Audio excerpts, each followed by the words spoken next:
இப்ப நாங்கள் இணுவில்லை இதுவரை நாம் காண முடியாத ஒரு அற்புதமான காளிங்கராஜர் கைலாயனார். இணுவிலினுடைய அடையாளத்தை வரலாற்றை இந்த இளைய தலைமுறை இங்கே தேடுகிறது என்பது ஆட்சி புலம் மிகுந்த தலைவர்களை அடையாளப்படுத்துவதோடு மரபு ரீதியான வழிபாட்டு அடையாளங்களை தாங்கிய இந்த தோரண வாயிலே இப்பொழுது இவர்கள் எடுத்துக்கொண்ட முயற்சியால் போற்றுதற்குரியதும் வழிபாடுவதற்குரியதும் இவர்கள் தான் என்கின்ற வெறுமனே காட்சி பொருளாக அல்லாமல் இவ்வளவு பெரிய கூட்டத்தோடு தான்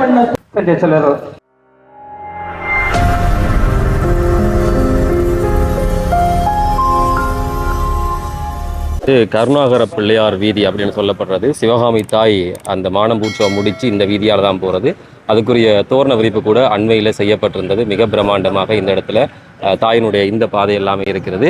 இப்போ நாங்கள் இணுவில்ல நிற்கிறோம். இணுவில்லையும் குறிப்பாக வந்து காளிங்கராஜர் கைலாயனார் அப்படின்னு சொல்லி 2 பேர் இந்த மண்ணை ஆண்டார்கள் அப்படின்னு சொல்லப்படுகிறது. ஆட்சித் தலைவர்களாக இவர்கள் இருந்திருக்கிறார்கள். அந்த இருவரையும் மதிப்பளிக்கிற விதமாக இந்த மக்கள் எல்லாருமே சேர்ந்து இதில் வந்து முதல் ஒரு தோரண வாயில் ஒன்று விரிப்பு பெற்றிருந்தது அம்பாளுடைய இந்த வருகையின் போது. அதுக்கு பிறகு வந்து 2 மன்னர்கள் இந்த இடத்தை ஆட்சி செய்திருக்கிறார்கள். அவர்களுடைய திருவுருவச் சிலைகள் இந்த இடத்துல பிரதிஷ்டை செய்யப்பட்டு இன்றைய நாளில் திறந்து வைக்கப்பட போகிறது. உண்மையில் எங்களுடைய வரலாற்றை தேடுவது மிக முக்கியமான விஷயம். அப்படி பற்றக்கூடிய வரலாற்றை இந்த இளைய தலைமுறை இங்கே தேடுகிறது என்பது இன்னும் ஒரு மகிழ்வான விடயம். அது சார்ந்திருக்கக்கூடிய விஷயங்களை தான் இந்த காணொலியில் பார்க்க போகிறோம். ஃபேஸ்புக்கில் பார்க்குறீங்கன்னு சொன்னால் ஃபாலோ செய்து பாருங்க. யூடியூப்ல பார்க்குறீங்கன்னு சொன்னால் சேனலை சப்ஸ்கிரைப் செய்து போட்டு பக்கத்தில் கூடிய பெல் ஐக்கனை கிளிக் செய்யுங்க. அப்போ தான் தொடர்ந்து வரக்கூடிய காணொலிகள் உங்களுக்கு வரும்.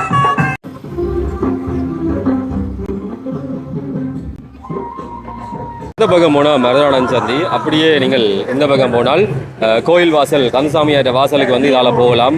வீதி எல்லாமே மஞ்சள் சிவப்பு கொடிகளால் அலங்கரிக்கப்பட்டிருக்கு. இந்த 2 வீதியும் வந்து சேர்க்கிற இந்த இடத்த வந்து கருணாகர பிள்ளையார் வீதி அப்படின்னு சொல்கிறதா. மானம்பு உற்சவம் முடித்து அம்பிகை தாள் சிவகாமி தாய் இதால் தான் போகிறவா. அதில் போகிற அந்த இடத்திலே வந்து மிக பிரம்மாண்டமாக இந்த முயற்சி செய்யப்பட்டிருக்கிறது. இன்னுமே திறப்புலா ஆரம்பமாக இல்லை, அதுக்குரிய ஏற்பாடுகள் எல்லாமே நடந்து கொண்டிருக்கிறது. 2 பேருடைய சிலைகளும் மிகச்சிறந்த கைவண்ணத்தோடு இந்த இடத்துல உருவாக்கப்பட்டிருக்கு அப்படின்றதான் சிறப்பான விஷயம். இந்த பக்கம் பார்த்தா காளிங்கராஜர், அதே மாதிரி தான் இந்த பக்கம் பார்த்தா வந்து கைலாயநாதர். இந்த இவர்களுடைய சிலைகள் நிறுவப்பட்டிருக்கிறது. திறந்ததுக்கு பிறகு இன்னும் வடிவாக இருக்கும், அதையும் நான் சேர்த்து காண்பிக்கிறேன். இது சிவகாமி அம்மனுக்குரிய நுழைவாயில். இளைஞர்களுடைய முயற்சியால் உருவாகியிருக்கிற இந்த புதிய நுழைவாயில் இணுவிலினுடைய அடையாளத்தை வரலாற்றை பறைசாற்ற வேண்டும் என்ற நோக்கத்தில் வரலாற்று அடையாளமாகத்தான் நாங்கள் இங்கே மன்னர்கள் சிற்றரசர்கள் 2 பேருடைய சிலையை இங்கே நிறுவி இருக்கிறோம். யாழ்ப்பாணத்து அரச மரபு யாழ் பெற்று தோன்றிய அந்த மரபிலே இருந்து வருகின்ற யாழ்ப்பாண வைபவமாலை சொல்லுகின்ற மரபுக்கு இணங்க இணுவில் ஒரு சிற்றரசாக இருந்ததாகவும் அந்த சிற்றரசு பேராயிரம் உடையவன் என்பவனுடைய ஆட்சியின் கீழே ஒழுங்கமைக்கப்பட்டிருந்ததாகவும் வரலாறு சொல்லுகின்றது. இந்த செய்திகள் எங்களுக்கு யாழ்ப்பாண வைபவமாலையினுடைய வரலாறு தருகின்ற செய்திகளாக இருக்குது. அந்த பேராயிரம் உடையவனுடைய பரம்பரையில் வந்தவர்களாக சொல்லப்படுகின்றவர்கள்தான் காளிங்கராயன், அவருடைய மகன் கைலாயநாதன் என்கின்ற பரம்பரை ரீதியான அரச மரபிலே வந்தவர்கள். இணுவிலினுடைய வரலாற்று ரீதியான ஆட்சியாளர்கள் எங்களுக்கு தெரியும். யாழ்ப்பாணத்தினுடைய வரலாறுகள் 15ஆம் நூற்றாண்டுக்கு முற்பட்ட கால வரலாறுகளை நாங்கள் பார்க்கின்ற பொழுது அது தொடர்ச்சியான போர் நெறிமுறைகள், தொடர்ச்சியான அழிவுகள், இப்படியான காரணங்களினாலே 15ஆம் நூற்றாண்டுக்கு முற்பட்ட யாழ்ப்பாணத்து வரலாற்று ரீதியான ஆதாரங்கள் என்பது எங்களுக்கு கொஞ்சம் சிக்கலான விடயமாகத்தான் இருக்கின்றது. அது தாண்டிய இலக்கிய ரீதியான சான்றுகளின் அடிப்படையில் யாழ்ப்பாண வைபவமாலையினுடைய கருத்து, அதன் பின்னரான ஈழத்திலக்கியங்களுடைய கருத்து, குறிப்பாக இணுவிலை சேர்ந்த சின்னத்தம்பி புலவருடைய இலக்கிய ஆதாரம் என்பவற்றை நாங்கள் வைத்துக்கொண்டு இந்த காளிங்கராயன் கைலாயநாயன் ஆகியோர்கள் இணுவிலை சேர்ந்த சிற்றரசர்களாக அடையாளப்படுத்தப்படுகின்றார்கள். அதிலும் பேராயிரவன் உடையவனுடைய மரபிலே இங்கே வந்திருந்தாலும் இலக்கிய ஆதாரங்களினூடாகவும் நிறுவப்பட்ட சிற்றரசர்களாக இவர்கள் போற்றப்படுவதன் காரணமாக அவர்களுடைய வரலாற்றை அடுத்த சந்ததிக்கும் எடுத்துச் செல்ல வேண்டும் என்பதை மையமாக வைத்து இந்த நுழைவாயிலே இந்த இருவருக்குமான சிலைகள் இங்கே அமைக்கப்பட்டிருக்கின்றன. இந்த நுழைவாயில் தோரணம் மறுமனை தோரண வாயிலாக இல்லாமல் இணுவிலினுடைய மரபு ரீதியான வழிபாட்டு அடையாளங்களை தாங்கிய இந்த தோரண வாயிலே இது வரலாற்று அடையாளமாகவும் இருக்க வேண்டும் என்கின்ற இளைஞர்களுடைய ஒரு தூர நோக்கு, அந்த தூர நோக்குக்கு உயிர் கொடுப்பித்திருக்கின்ற எங்களுடைய மண்ணை சேர்ந்த சிற்ப கலைஞன் வாகீசன் மற்றும் அவருடைய குழுவினர்களுடைய உருவாக்க முயற்சி இங்கே இணைந்து உயிரோட்டமுள்ள சிலைகளாக இந்த இடத்திலே அவை உயிர் பெற்று நிற்கிறதை நாங்கள் பார்க்கக்கூடியதாக இருக்கின்றது. இது வெறுமனே காட்சி பொருளாக அல்லாமல் காலங்கடந்தும் வரலாற்றை மீட்க வேண்டும் என்கின்ற வரலாற்று தொடர்ச்சியினுடைய ஒரு ஆரம்பமாகத்தான் நாங்கள் இதை பார்க்கக்கூடியதாக இருக்கின்றது. இவ்வளவு பெரிய கூட்டத்தோடு தான் இந்த நிகழ்வு இந்த இடத்துல நடக்கிறது. அந்த கௌரவிப்பு, அந்த பெருமை எல்லாமே ஒரு இடத்தினுடைய, ஒரு நிலத்தினுடைய பெருமைகளை வெளிப்படுத்துகிற விதமாக நல்ல பெருமதியான வேலைகளை செய்பவர்கள் உண்மையிலே பாராட்டுக்குரியவர்கள். அற்புதமான பணியை இந்த இடத்துல செய்து முடித்திருக்கிறார்கள். இந்த மண் தன்னுடைய சிற்றரசர்களை தான் ஆட்சிபுடம் ஏற்றிருக்கக்கூடியவர்களை மீள ஒரு முறை தன் ஊரில் வைத்து அழகு பார்க்கிற ஒரு உன்னதமான நிகழ்வு தான் இது. வினிவில்ல பெரிய வரலாறு ஒன்று இருக்கிறது. அது இவ்வளவு காலமும் பலருக்கு தெரியாது. இந்த முயற்சியானது இந்த 2 அரசர்களும் சிற்றரசர்களும் இணுவில் ஆண்ட ஒரு வரலாறு இருக்கிறது. அதை பற்றி வரலாறுகள் கூறிய போதும் பொதுமக்களுக்கு அதிகம் தெரியாமல் இருந்தது. இப்பொழுது இவர்கள் எடுத்துக்கொண்ட முயற்சியால் அந்த வரலாறு, அந்த அரசர்களுடைய வரலாறு எல்லோருக்கும் தெரிய வரும் என்பதை பார்க்கும்போது மிகவும் சந்தோஷமாக இருக்கிறது. இது போன்ற பல வரலாறுகளை சிவகாமி அம்மன் கோயில் வரலாறு, இணுவில் வரலாறு எல்லாம் இன்னும் எத்தனையோ வரலாறுகள் இருக்கின்றன. அவற்றையெல்லாம் வெளியிலே கொண்டு வந்து அடுத்த தலைமுறைகளுக்கு கொண்டு போய் சேர்க்க வேண்டும் என்பது எனது ஆவா. அதை இணுவில் மக்கள் நிச்சயமாக செய்வார்கள் என்று நான் எதிர்பார்க்கிறேன். இதில் இணுவிலையில் பொதுவாக யாழ்ப்பாணத்திலே ஒரு தமிழ் அரசு இருந்தது பலருக்கு தெரியாது. சேகராசகரன், பர்ராசகரன் 2 கோயில்கள் இருக்கின்றது. அந்த அவர்கள் ஆண்ட காலத்தில் பேராயிரவர் என்று இந்தியாவிலிருந்து ஒரு ஆட்சித்தலைவரை கொண்டு வந்து ஆட்சியாக விட்டார்கள் இந்த இடத்துக்கு, இணுவிலுக்கு. அந்த பரம்பரையில் வந்தவர்கள் தான் இந்த அரசர்கள் இருவரும். ஸோ இந்த அரசர்கள் ஆண்டதற்கு வேறு ஒரு நிறுவனமோ அல்லது ஒரு ஆவணமோ இல்லாது இருப்பது பெரிய கவலை. இன்னும் நாங்கள் தேடி அந்த ஆவணங்களை தேடி கண்டுபிடிக்க வேண்டும். அதற்கான பல இளைஞர்கள் முயன்று கொண்டிருக்கிறார்கள். நானும் அதை பற்றி எழுதியிருக்கின்றேன். அதைத்தான் இப்பொழுது நான் பார்க்கும்போது மிகவும் சந்தோஷமாக இருக்கிறது. புத்தகத்தை எழுதுகிறதை விட இப்படியான காட்சிப்படுத்தல் மூலம் பலருக்கு இந்த உண்மையை விளங்கப்படுத்தலாம். அடுத்த தலைமுறை பிள்ளைகள் எல்லாம் இதை பார்க்கும்போது கேட்பார்கள், இவர்கள் யார், இந்த வரலாறு என்னும் போது அதை சொல்லக்கூடிய ஒரு நிறுவனமாக இருக்கிறது. இதுபோல பலவற்றை நாங்கள் செய்ய வேண்டும். மிகச்சிறந்த காட்சி அமைப்போடு, கட்டிடக்கலை பாணியோடு இந்த காளிங்கராஜனுடையும் அதே மாதிரி தான் கைலாயநாதனுடையும் சிலைகள் இந்த இடத்துல இருக்குது. இதிலேயே மிக குறுகிய காலத்திலேயே இந்த பணிகள் இதில் முன்னெடுக்கப்பட்டிருக்கு. இது ஒரு திருத்தோரண வாயில். அந்த தோரண வாயில் 2025ஆம் ஆண்டு இந்த தைப்பூச நாளில் தான் ஆரம்பிக்கப்பட்டிருப்பதாக இதில் எல்லாம் போடப்பட்டிருக்கு. ஆனால் அதுக்குள்ளே இவ்வளவு வேகமாக இந்த பணிகள் எல்லாமே முடித்து இந்த இடத்துல செய்திருக்கிறார்கள். இன்றைய நாள் ஏற்கனவே நாங்கள் தைப்பூச நன்னாளில் அத்திவாரமிடப்பட்டு மானம்பு உற்சவத்தன்று அன்று சிவகாமி தாயால் காண்பிய விருப்பு பெற்று எங்களுடைய இந்த திருத்தோரண வாயிலே இன்றைய நாளில் இன்னும் ஒரு கட்டுமான உயர்வாக எங்களுடைய இணுவை மண்ணினுடைய அடையாளமாக இருக்கக்கூடிய பேராயருடைய ஆட்சி காலத்திலே இந்த ஆட்சி புலத்தினுடைய தலைவர்களாக விளங்கிய காளிங்கராயன், அவருடைய மகன் கைலாயநாதன் என்கிற இருவர்களுடைய திருவுருவங்கள் சிலைகளும் இன்று நாங்கள் திறந்து வைக்கின்றோம். இது இணுவை மண்ணினுடைய ஒரு அடையாளம். இணுவில் தனித்துவமான ஒரு பக்தியையும் தமிழையும் தன்னகத்தை கொண்டது. சின்னத்தம்பி புலவருடைய பஞ்சவண்ண தூது என்கின்ற ஒரு இலக்கியம் இதனுடைய அடித்த ஆதாரமாகவும் ஒரு வரலாற்று பதிவாகவும் இருந்து கொள்ளும். காளிங்கராயன் என்கின்ற ஒரு தனித்துவமான ஒரு மன்னன், அவருடைய ஆட்சி புலத்துக்குள்ளே இணுவில் பிராந்தியம் இருந்து கொண்டது. அப்படியான இந்த இணுவில் பிராந்தியத்துள்ளே அவருடைய மகனான கைலாயநாதன் அதை கொண்டு நகர்த்தி இருந்தார். கைலாயநாதன் இலக்கியங்களே பேசப்படுவது போல பெண்கள் விரும்புகின்ற ஒரு மிகச்சிறந்த ஒரு வீர பிரபாதமுடைய ஒரு மன்னனாக இருந்தது மட்டுமல்லாமல் அவர் கால ஓட்டத்தில் ஒரு தெய்வநிலை உற்றவராகவும் இருந்து கொண்டார்.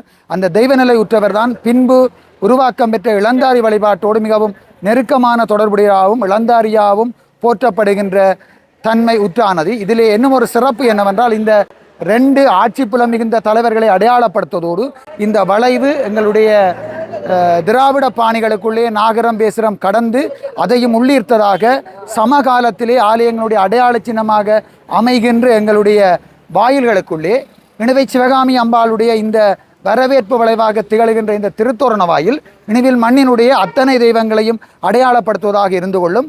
ஆகம விதிக்கு உட்பட்ட தெய்வங்களையும் அதே நேரம் ஆகமம் சாராத தெய்வங்களையும் இணுவை மண்ணினுடைய தனித்துவமான தெய்வங்களாக திகழக்கூடியதும் போற்றுதற்குரியதும் வழிபாடுவதற்குரியதும் இவர்கள்தான் என்கின்ற ஒரு காண்பியத்தையும் வெளிப்படுத்துவதாக இந்த திருத்தோரண வாயில் அமைகிறது. பெரியோர்களுடைய ஆசையோடும் இளைஞர்களுடைய மிக உன்னதமான துடிப்போடும் ஒரு வரலாற்று மீளாய்வு இன்று ஏற்பட்டிருக்கிறது. இது நாங்கள் எல்லோரும் கொண்டாட வேண்டியது. ஏற்கனவே பர்ராசேகரன் சேகராசேகரனுடைய தன்மைகள் இணுவினுடைய சிறப்பை சொல்லுகின்ற பொழுது இந்த ஆட்சி தலைவர்களாகிய காளிங்கராயன் கைலாயநாதரையும் நாங்கள் அடையாளப்படுத்துகின்றோம். இது எங்களுடைய இந்த பிராந்தியத்தினுடைய தலைவர்கள்.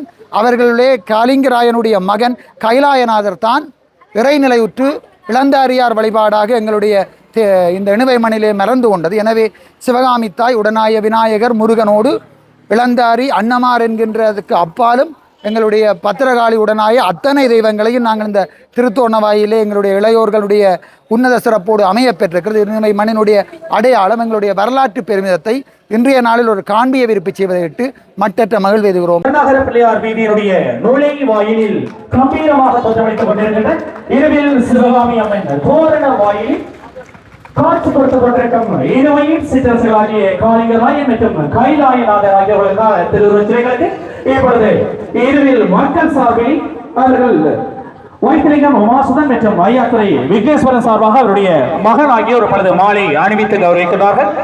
வரலாற்றை அடுத்த சந்ததிக்கு எடுத்துச் செல்ல வேண்டும் என்கின்ற உயரிய சிந்தனையில் இருவை இளைஞர்களுக்கு உதித்த ஊற்றின் அடிப்படையில் இருவை கலைஞர் ஸ்ரீ வாகீசன் மற்றும் அவரது குழுவினர்களாகிய பிரசன்னா மற்றும் விஜயதரன் ஆகியோர்களுடைய கை வண்ணங்களில் உயிரோட்டமாக தத்ரூபமாக உருவாகி இருக்கின்ற கைலாயநாதன் மற்றும் காளிங்கராயன் ஆகியோருடைய உருவச் சிலைகள் இப்பொழுது மாலை அணிவித்து வைபவ ரீதியாக திறந்து வைக்கப்படுகின்ற நிகழ்வு இடம்பெற்று போற்றுகின்ற இலக்கிய நாயகனாகிய விழுகின்ற கைலாயனார் மற்றும் அவருடைய தந்தையாக காளிங்கராயனாகிய பேராயர்களுடைய பரம்பரையிலே இடுவிலை ஆட்சி செய்த சிற்றரசர்களாக விழுந்து கொண்டு வாசலுற்றிட மண்டமையிலொத்த மகளிர் பணித்தலை குடமலை ஒத்தர்கள் குமர நடித்தின ஆழ மலக்கதை ஆதிய முத்தலை வேல்கள் தரித்திட வீரர்கள் சுற்றிட கனக மலத்திய கவிதை நிலச்சிட வனமுலை மாதர்கள் வட்டம் அசைத்திட அஞ்சுமுறை முனிவர்கள் ஆசிகள் கூறிட பொது துறல் வீரர் சூழ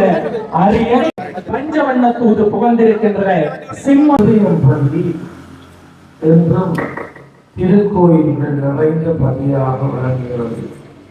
தாய் தெய்வமாகிய சிவகாமி அம்பாள், எங்களுக்கு முழுமுதற் கடவுளாகிய காரைக்கால் சிவபெருமான், பரராஜசேகர மன்னனை நினைவு கொண்டு பரராஜசேகர விநாயகர், சிவராஜசேகர மன்னனுக்கு சிவராஜசேகர விநாயகர், இங்கே இணுவில் கந்த சுவாமி கோயில் உலக பெருமஞ்சம் ஓடுகின்ற திருக்கோயில், எண்ணறிந்த ஏனைய கோயில்களும் சித்தர்களை நினைவு கூறுகின்ற அருணகிரிநாத மஞ்சத்தடி முருகப்பெருமானுடைய கோயில் என்று எண்ணறிந்த கோயில்கள் இணுவிலே காட்சி எடுத்துக் கொண்டிருக்கிறது. தமிழ் வேந்தர்கள் பக்தி செழிப்போடு, அறிவு செழிப்போடு, கலை செழிப்போடு ஆட்சி புரிகிறது. அந்த வகையில் இணுவை என்பது பல சிறப்புகள் வாய்ந்த ஒரு பதிலாகும். இந்த நாட்டிலே தமிழ் அரசர்களுடைய பெயராலே கோயில் இருப்பதும், தமிழ் மன்னர்களை நினைவு கூறுகின்ற அடையாள சின்னங்களை கொண்டிருப்பதும், பாமாலைகளை கொண்டிருக்கின்ற பதியாக இணுவில் விளங்குகின்றது. அதுவும் குறிப்பாக இந்த தோரணவாயில் கருணாகர மன்னன் அங்கே ஆட்சி செய்த காலத்திலே நிறுவப்பட்ட கருணாகர பிள்ளையாரை மையமாக கொண்ட இந்த வீதி சிவகாமி அம்பாளுக்கும் கருணாகர பிள்ளையாருக்கும் உரித்தான ஒரு சிறப்பு வாய்ந்த வீதியிலே ஒரு அழகான நுழைவாயிலை இளைஞர்கள் பக்தியோடு உருவாக்கியிருக்கிறார்கள். உண்மையிலே மன்னர்கள் தான் ஒரு காலத்திலே பூரண வாயில்களை உருவாக்கி வீரம் சொல்லிய அடையாளங்களை அந்த தோரண வாயில்களே நிலைநிறுத்தினார்கள். உலக தமிழராட்சி மகாநாடு இந்தியாவிலே உருவாக்கியவர்கள் ஈழத்தைச் சேர்ந்த தனிநாயகம் அடிகளார்கள். அந்த உலக தமிழராட்சி மாநாடு இந்தியாவிலே நடைபெற்ற போது, அது சென்னையிலே நடைபெற்ற போதும் சரி, மதுரையிலே நடைபெற்ற போதும் சரி, மிக முக்கியமாக இப்படி தோரண வாயில்களை நிறுவினார்கள். அதற்கு காரணம் சொன்னது என்னவென்றால், மன்னர்கள் ஒரு காலத்திலே தோரண வாயில்களை நிறுவி தங்கள் வெற்றி அடையாளங்களையும் வீரத்தினுடைய அடையாளத்தையும் ஒரு காலத்திலே நிறுவினார்கள். அந்த அடையாளங்களை நாம் மீண்டும் காப்பாற்ற வேண்டும் என்பதற்காக இத்தகைய அடையாளத்தை நிறுவதாக சொன்னார். இப்பொழுது ஈழத்தில் நாட்டிலே மீண்டும் அத்தகைய எழுச்சி ஏற்பட்டது.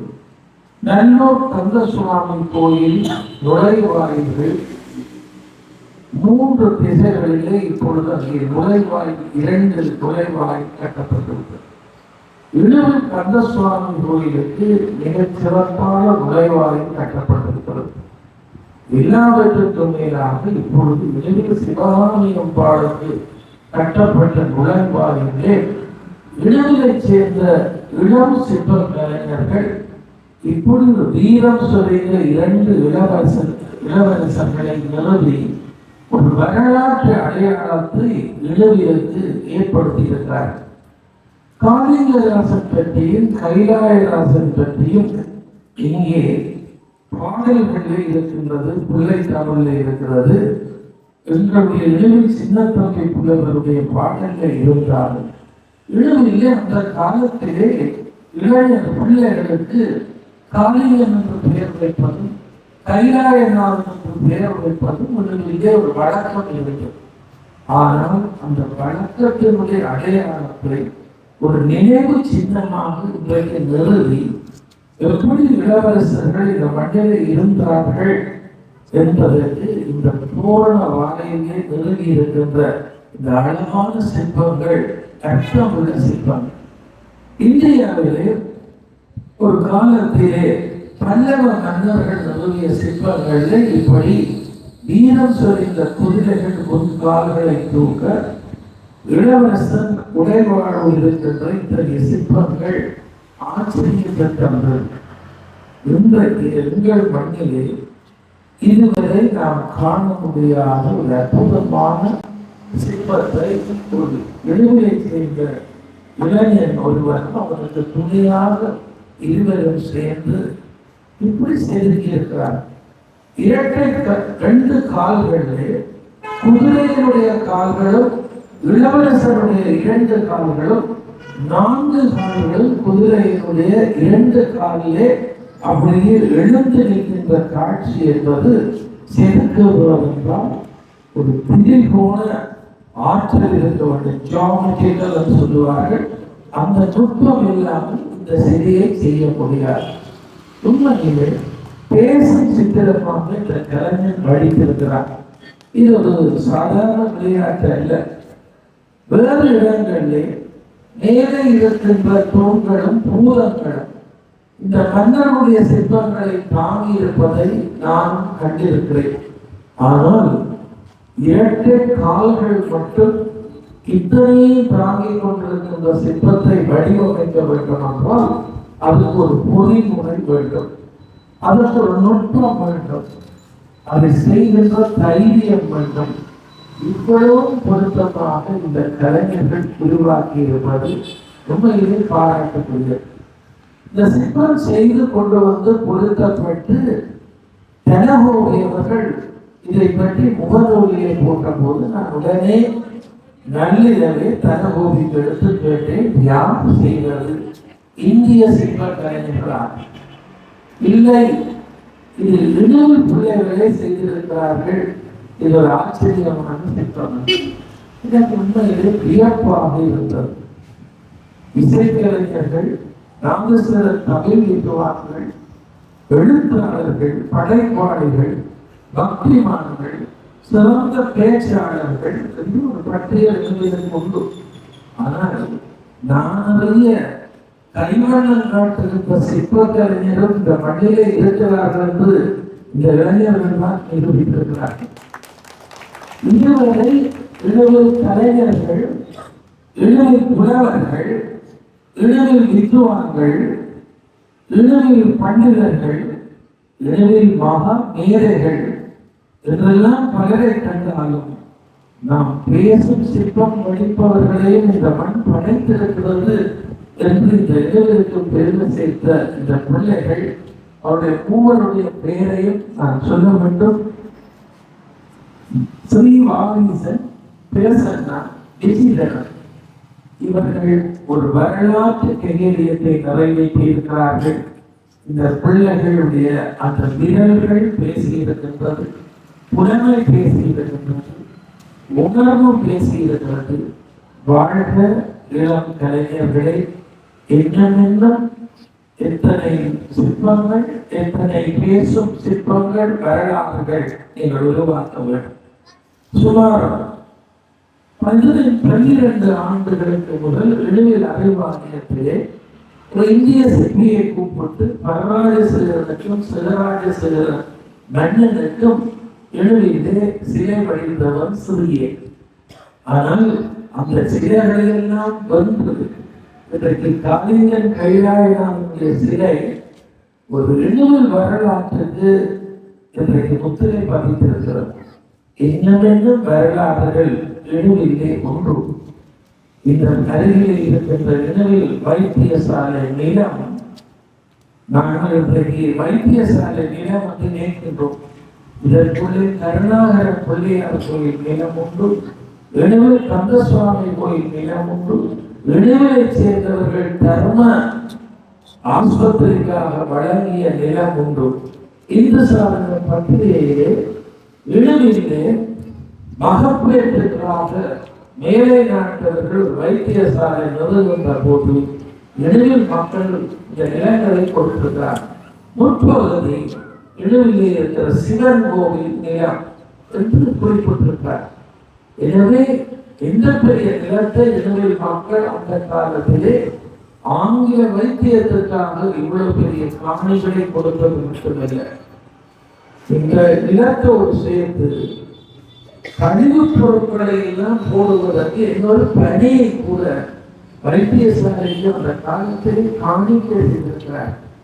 எனவே எல்லாம் வந்து சேர வேண்டும் என்று விரும்பியவர்கள் ராமநாதன் கல்லூரி, சைவ மகாதேவன் இன்றைக்கு மத்திய கல்லூரி, சைவ பிரகாசம் இன்றைக்கு இந்து கல்லூரி, எத்தனை இதற்குள்ளேதான் மாணிக்க சட்டம்பிள்ளையார் வாழ்ந்த பூமி. இந்த வீதியிலேதான் மாணிக்க சட்டம்பிள்ளையார் வந்து மதிநுட்பம் மிக்க பேரறிஞர் பிறந்த வீடு இந்த வகையில் இருக்கிறது. அதே போலத்தான் சரவணமுத்து சட்டம்பிள்ளையார் இங்கேதான் பிறந்தார். இந்த ஒழுங்கை சாதாரண ஒழுங்கை இல்லை, தலைமைவாத்தியார் நடராஜாமத்தியார் எல்லாமே ஆசிரியர்கள்.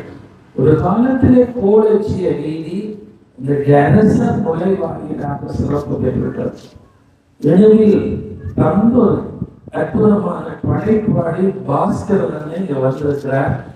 அவர் இந்த தமிழ் மன்னர்கள், ஈழத்து மன்னர்கள் இந்த மண்ணை எப்படி ஆண்டார்கள் என்று வரலாற்றோடு ஒரு புதை கதையும் சேர்த்து வீரம் தெரிந்த மண்ணுக்கு ஒரு படைப்பை படைத்திருக்கிறார். அவரும் இந்த விழாவில் இருக்கிறார். இது ஒரு வரலாறு. இந்த விழா சிறந்த இந்த 3 பிள்ளைகளையும் வாழ்த்தி ஆசி உரியமை ஒரு அடையாளமாக வளர்த்துக் கொண்டிருக்கின்ற அன்புடன் வாகீசன் அவர்களுக்கான கௌரவம் அப்பொழுது பெற்றுக் கொண்டிருக்கின்றது. இளையவராயும் தமது இணைந்த நட்புக்கரங்களின் கூடிய சிற்ப பாணியினூடாக இயக்கத்தில் தோன்றுகின்ற ரீச்சாவில் இருந்து காங்கேசன் துறை வரைக்கும் அத்தனை இடங்களையும் இலங்கையினுடைய பல பாகங்களிலும் உயிரோட்டமான புடைப்பு சிற்பங்கள் மற்றும் உருவ சிற்பங்களை வடிவமைத்துக் கொண்டிருக்கிறார்கள். அந்த வகையில் இரண்டாவதாக அவருடைய சக கலைஞர் பிரசன்னா அவர்களை வரவேற்றிருக்கின்றோம். உருவங்களுக்கு உயிர் கொடுத்து காளிங்கராஜன் கைலாயநாதன் ஆகியோருடைய சிலைகளை வடிவமைத்துக் கொண்டிருந்த பிரசன்னா அவர்களையும் இந்த வகையில் கௌரவித்து மகிழ்வதில் சமூகம் பெருமகள் விளைகின்றது. கலைஞர் விஜிதரன் அவர்களை அழைத்திருக்கின்றோம்.